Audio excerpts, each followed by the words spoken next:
4 күн бойы сіз әр түнде қанша сағат ұйықтағаныңызды қадағалайсыз. Сіз әр уақытты жақын сағат көрсеткішінің 1/4-іне дейін жуықтайсыз. Яғни көріп тұрғаныңыздай, бізде кестеде әр күні қанша уақыт ұйықтағанымыз көрсетіліп тұр. Яғни бірінші күні біз 7,4 сағат ұйықтаған екенбіз. Және бізден сұрайды: төмендегі берілген координаталық түзуінде берілген кестедегі ақпаратты көрсететін нүктелік диаграмма құрастырыңыз дейді екен. Ал ендеше бастайық. Сонымен бізде бірінші күнімізде 7,4 сағат ұйықтаған екенбіз. Ол бізде 7 мен 7,2-дің арасында болады. Яғни мынау біздің бірінші күніміз. 7,4 сағат ұйықтаған. Ал ендеше екінші күн, ол бізде 7,4 дейді. Ол яғни мына жер бізде 4/1, 4/2, 4/3, яғни осы жер біздің екінші күніміз болады.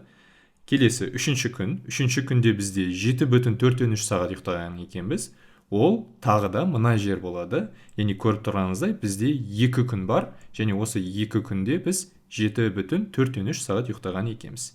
Келесі соңғы төртінші күніміз, ол бізде 8,2 сағат ұйықтаған екенбіз. Ол бізде мына жер.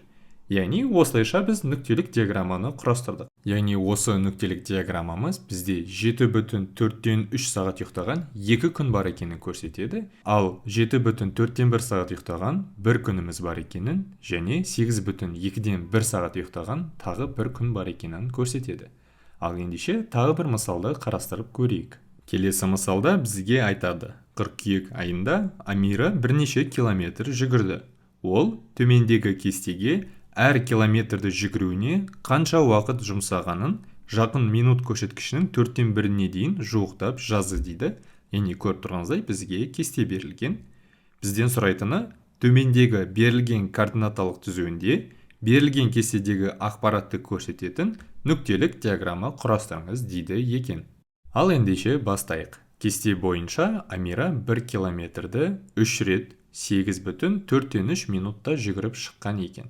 Осы берілген координаталық түзуімізге назар аударыңыз. Осы жерде 8 бен 9-ның арасы 1/4 бөлікке бөлінген. Және осы әр бөлік бізде 4/1-ге тең.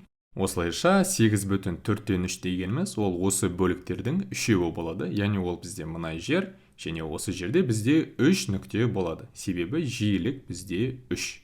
Сонымен келесі уақыт ол бізде 9,4 минут, ал ол дегеніміз бізде мына жер болады. Және осынша уақытта бізде Амира 2 рет жүгірген екен. Яғни 1, 2.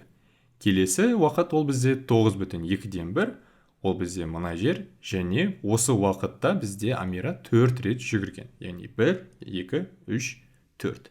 Келесі уақыт өлшемі ол бізде 8,2-1. Яғни ол бізде мына жер, және бір ғана нүкте болады. Және соңғы уақыт ол бізде 9 минут. Амира осынша уақытта 5 рет жүгіріп шыққан. Яғни 1, 2, 3, 4, 5.